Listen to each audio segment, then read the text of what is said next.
Аларыңыз насылдым. Бүгін 31 мамыр.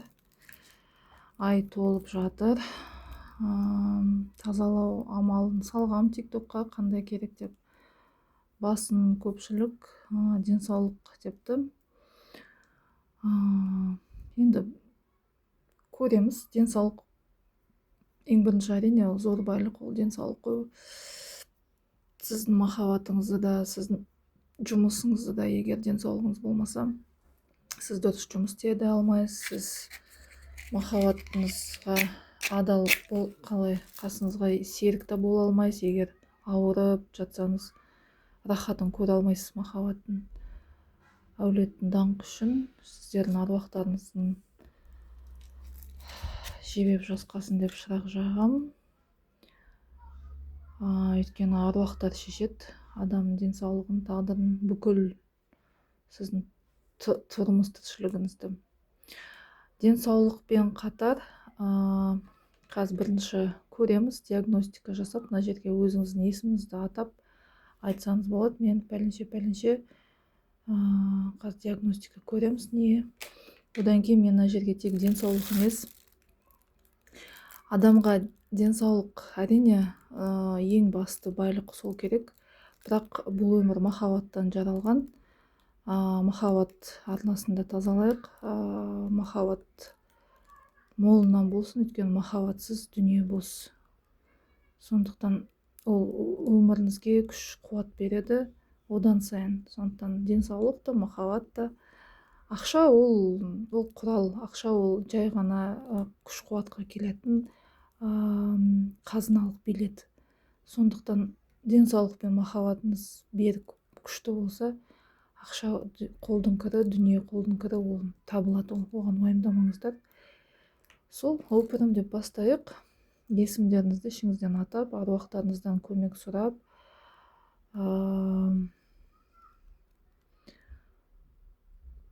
періштелер дейді. Өпті, періштелеріңіз әкелген екен, онда болсы амалды қарап жатсаңыз, періштелеріңізге алғыс білдіріп қойыңыздар. Опырым деп бастайық. Су, тұзды су. Өйткені тұз ол, мен білесіздер, 4 дүлеймен жұмыс жасаймын. Су ана, от ана, жер ана, ауа ана. Өздеріңізден көмек сұранам. Көріп жатқан көрерменімнің бойындағы тұла бойыңызда бар екен.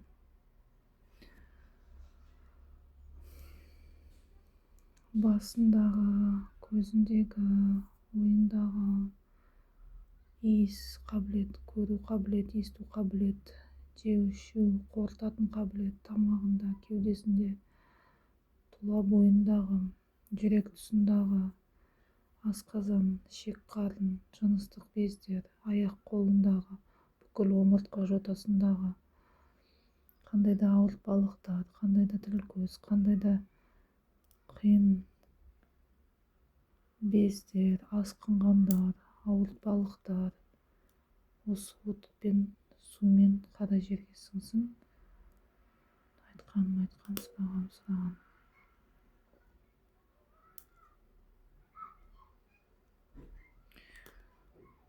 Көбінде бізде қазақта білесіз қой, бізде екі-ақ нәрсе, ол тіл, көз және суық. Екі нәрсе дей ма? Көз тиеді және суық тиеді. Суықты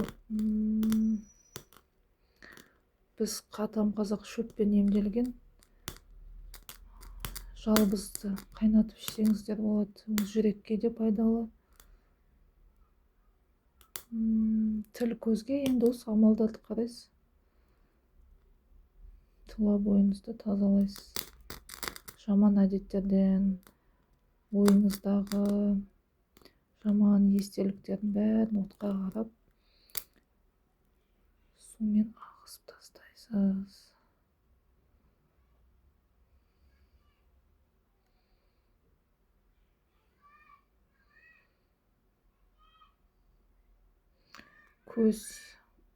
Көздеріңіз көрмей жатса, мына жакта көбү өздөрүн кабылдамайт экен, сосын тамактан, сосын кылканча без дейт го, мына щитовидный железа. Айыл балалары көрүп жатса, мына женский гинекология мен жакты текшериңиздер. Одан кийин мына зобко йод дейди, йод эмес оған көмектесет, оған не көмектесет? Селен, содан кийин B12 витамини, B12, негизи Б комплекс алсаңыз болот, Б витаминдерин. Ретинол, май, щитовидка, йод дейди, жок, йод эмес, өйткөнү ичкен жеген тамагыбыз бизге боюбузга сиңбейт. Мына жерде сол кылканча без, содан кийин жатырыңызда суук бөпе алдыртылган, кандай да бир киста, кандай да бир бүкүл сол айыл жыныстык бездер болса, бул жерде боровая матка, красная щетка деген шөптөр бар. Онун свечалары да бар, өтө күчтүү көмөктөшөт. Олар табигый, эч кандай коспасыз. Каспийден де тапсырыс бере аласыз, болмаса дарыканаларга сурасаңыз, боровая матка, красная щетка казакчасын биле кетсеңиз, пикирге жаза кетиңиз. Мына жерде көбүндө тамактан нетет экен, зоб дейди го. Ол эң биринчи айыл балаларына иммунитет. Эгер иммунитетиңиз алсыз болсо, энди ол эң жаман нерсе. Психологияга келетін болсақ, ол ой пікіріңізді ашып айта алмайсыз, ішіңіздегіні, сырыңызды айта алмайсыз, айтсаңыз да сізді ешкім түсінбейді деген сияқтыдай. Бұл бала күнгі бағдарлама. Оның бәрін шешуге болады. Психологиялық жеке көмек керек болса, хабарласыңыз. Оның бәрі ақылы. Мынаны өзі сізге көмек беру керек. Суға, мына отқа қарап, ішіңіздегі кәдімгідей айтыңыз. Ішімде осындайлар бар, осымен кетсін, осымен сыңсын. Ішімде қайғы мұның бәрін. Мына біреудің жолын жапқан екен, жол ашылады. Жұмысқа орналасамай, қиналып, қарызданып кетсеңіздер. Мына жерде бір сумка ма? Мына жерге жол ашып кетті ғой, денсаулық. Ақшасы қалсын деп, жұмыссыз қалсын деп жасаған екен. Оны да ашып тастадық. Негізі тіл көз, бетіңізге күле қарайды, арқаңыздан шақ соғатындарың ке. Ол неге өйткені жұмсақпыз, біздің қазақи тәрбиеміз өте сол түбімізге жететін болды. Енді жұлып же деп айтпаймын, тек өзіңіздің шекараңызды қадағалап, шекараны бұзбауға тырысыңыздар. Сізбен қалай болады сөйлесуге, қалай болмайды. Көбінде бізде аңқаулық бәрін қолмен беріп, өзіміз ақ жүректілікке салынып кетеміз. Кейін содан жекке жейміз. Бірақ үйренесіздер. Жоқшылыққа істеген мына жақта. Жоқшылыққа істеген.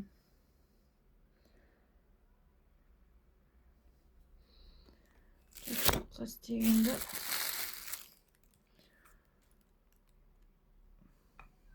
Ауырсын, жұмыс істей алмасын. Кім істеді, қалай істеді? Ол енді өзіңіздің жаныңыздың, арыңыздың алдында. Соларға бір қарыздар жандар. Оларға керісінше алғыс білдіріңіз. Сізбен солай болған үшін. Өйткені сіз өз тура жолыңызға түсу үшін сондай сынақтар береді. Демек сіз сол сынақтардан өтіп, енді өз тағдырлық жолыңызға түсесіз деген сөз.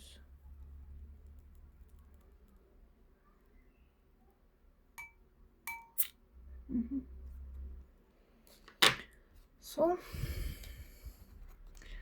Енді көреміз қыз келіншектердің жолын ашып, денсаулықтарын реттеп, махаббаттарын берік серік қылып, тап тамаша, тап табиядай.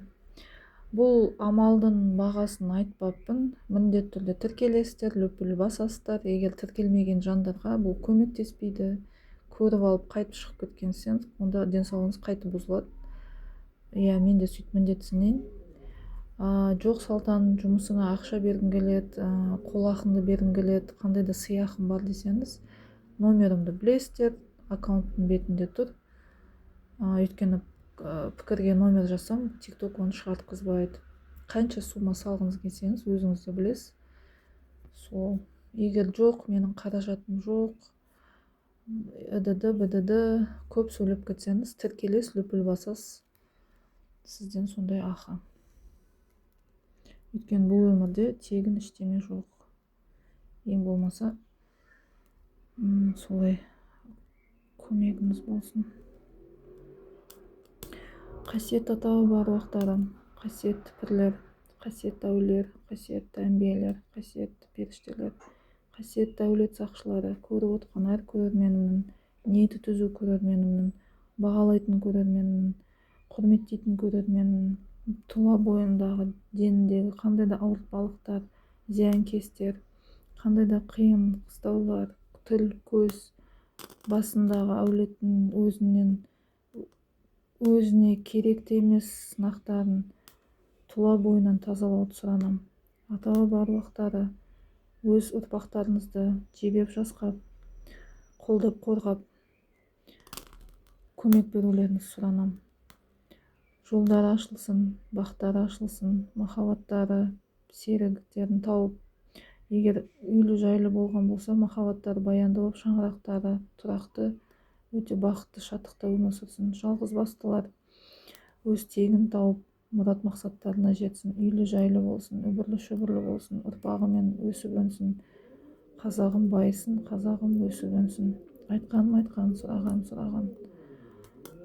Тұла бойындағы қандай да ауыртпалықтар, кеселдер, қандай да дене жарақаттары, сүйек жарақаттары, енді сынықтан басқасын бәрі жұғады дейді. Тері аурулары, инфекциялық құрт аурулары, біреуден жұққандары, көз аурулары, құлақ аурулары, тамақтар, ісіну бездер, омырау бездері, жыныстық бездері, қалқанша бездері, тұла бойында аяқ қолындағы сырқаулар, отқа табыс күйдірдім, суға сыңдырдым, жерге, қара жерге ендірдім. Айтқан, сұраған. Оның есесіне күш қуат, қайрат, беріктік, деннің саулығын, жұмысын ілгерілік басу үшін ас адамның арқауы дейді. Тапқан таянғанын ішіп жеп, қайдағы жоқ нәрселерді емес, керісінше денесіне керекті ағза, жеміс, жидек, көкөніс, ет, айран, сүт, құрт, май өзіне керектісін жеп, табиғатпен үйлесімде болып, өсіп өніп, денсаулықтар мықты болсын, қайратты болсын. Айтқан, сұраған. Ұрпақтарыңыз сіздер жалғастырған өмірді ары қарай өз ұрпақтарына жалғастыруы керек.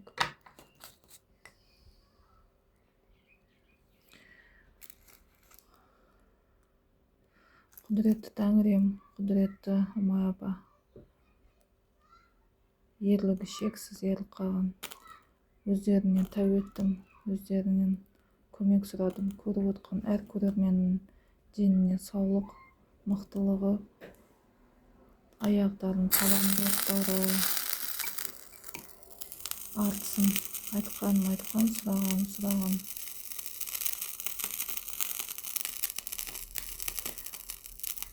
Аяқтарыңыз тамырлары ісініп, тұла бойындағы су, өкпе, бауыр, бүйректерінде қандай да бір алмастырылмаған, бұғатталған, қандай да бір бағдарламалар миларында, саналарында қандай да бір қайғының жүйке жүйесінде қандай да бір ауытқулар болса, өздеріңіз көмек бере қойыңыздар.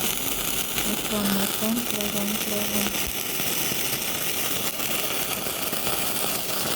Ол қасиет аталығын, отана, сuyana, хауана, жерана, табиғаттың бөлшегі адам баласы, сіздермен көркейеді, сіздермен үйлесімде өмір сүру керек. Егер кек тартпа, қандай да бір зиянкестер, кесапаттар, қиянаттар болса, өздеріңіз тура жолға салдыртуға Құдай бірінші ауру жібереді, артынан шипа емін жібереді. Ем-домын жіберіңіздер. Керекті дәрігеріне жолықсын, қаражаттары жетсін, емделсін. Тістер сауықса, тіс деген ол әулет, әулеттеріңіз жақсы көріңіздер, ата-бабаңыз жақсы көріңіздер. Бүкіл ауыртпалықтардың бәрі отпен, сумен, жермен сынсын, жерге енсін. Айтқан, мына жақта балалықтан келе жатқан ауыртпалықтар бар. Әке-шешеңізге алғыс білдіріңіз, ата-бабаларыңызға алғыс білдіріңіз.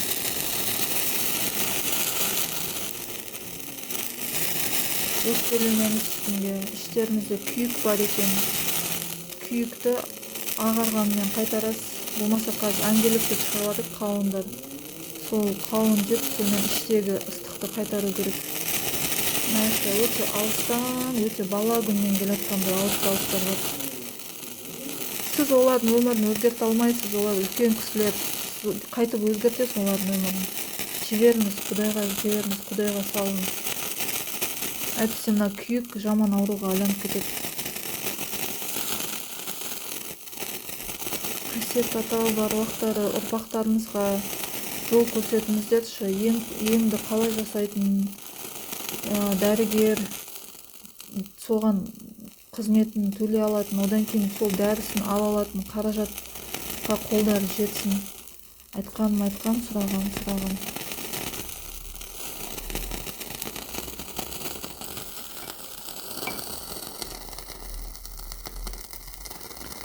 4-5 жасыңызда құлағандар бар, сүрінгендер бар, басын жарылғандар бар, көлденеңнен мүмкін аттан құладыңыздар ма? Кішкентай күнде бірдеме болған ма жерде?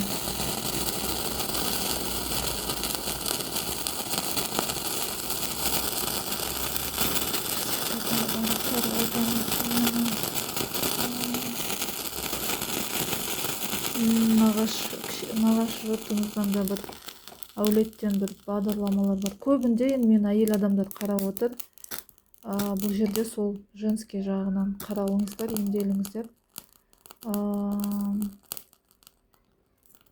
Гормональный ішпеңіздер, тек сол шөп дәрілер.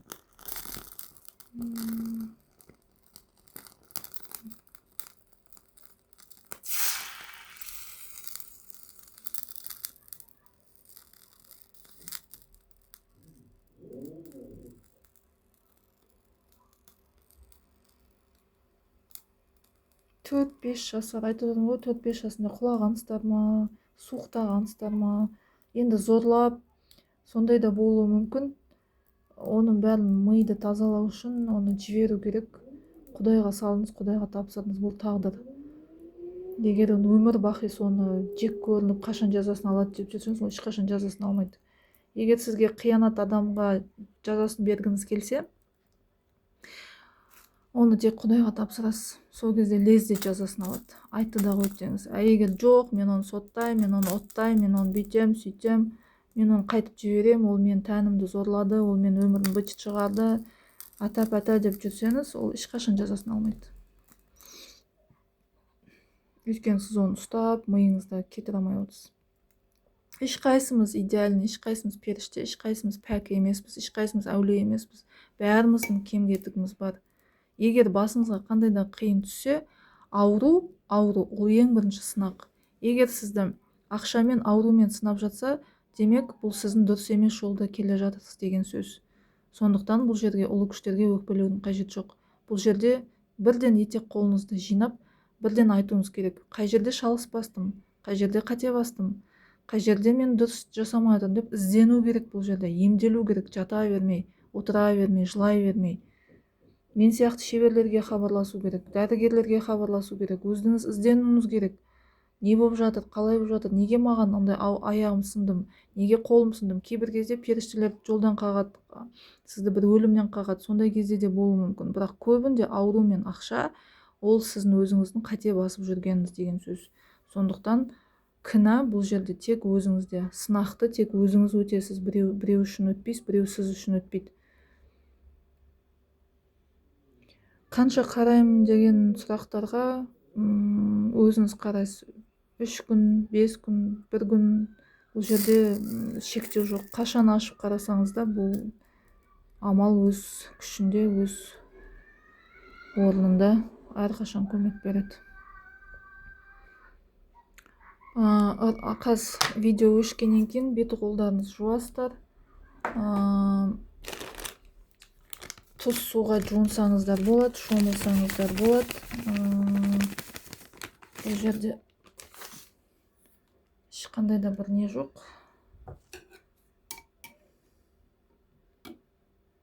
Тіл көз негізінде де ондай да бар.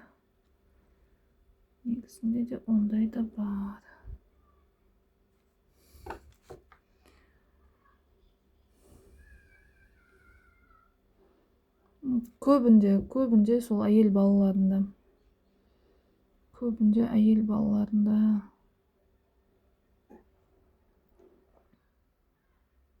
Мен немді тамағымды жіберді деді. Бір өкпе наз бар екен, біреуде қысылып, кәдімгі тамағым байлап тұрған. Сол кетті. Құдайға мың шүкір, мың тәубе.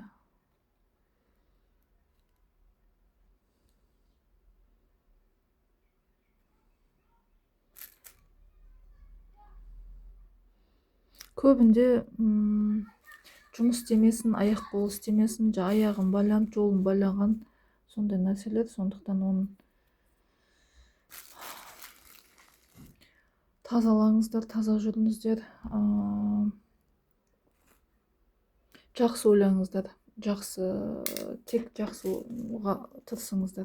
Сізге қаншалықты қастандық жасаса да өзіңізді сатып кетпеңіздер, өзіңіз бұзылып кетпеңіз, өзіңіз қарайып, өзіңіз қатыгез болып кетпеңіз.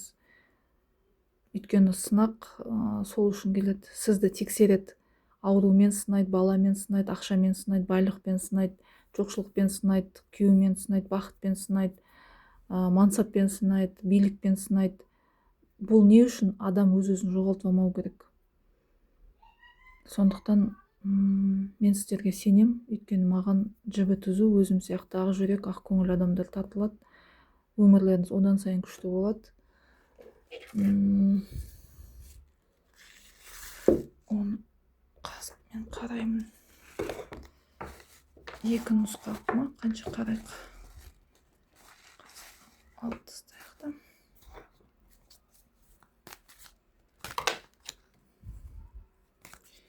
Біреу қайғырып отыр. Қатты қайғырсаңыз, терең тыныс демалыңыз да. Өзіңізді бір 4-5 жасар бала ретінде есептеңіз. Сол бала қарап, өзіңіздің кішкентай күніңізге бетіп еңкейіп сұраңыз, саған не керек деңіз. Саған не істесем көмек берем дегенде, ана кішкентай өзіңіз жауап бересіз. Сол кезде айтыңыз, мен сенің қасындамын, мен сені қолдап қорғаймын. Ешқашанда уайымдама деп құшақтаңыз өз-өзіңізді. 2 нұсқада қарайық. Өзіңіз таңдайсыз, қандай жағдайда. Қазір тазаланып бітті. 1-ші нұсқада, бұл жерде жаманшылық болып кетті. Бұл жерде бір үлкен бір уақыт аяқталады. Көп жылдан бері ауыр махаббат таппай жолыңыз ашылып жүрсе, соған жетесіз. Құттықтаймын сіздерді. 2-ші нұсқа, бұл жерде бір дуа болған екен. Өте күшті дуа болған екен. Бұл жерде де құттықтаймын. Бірдемені алып түсіппіз. Енді қазір өміріңіз сылдырлаған судай бал-бұл жайнап, арман тілектеріңізге жетесіздер.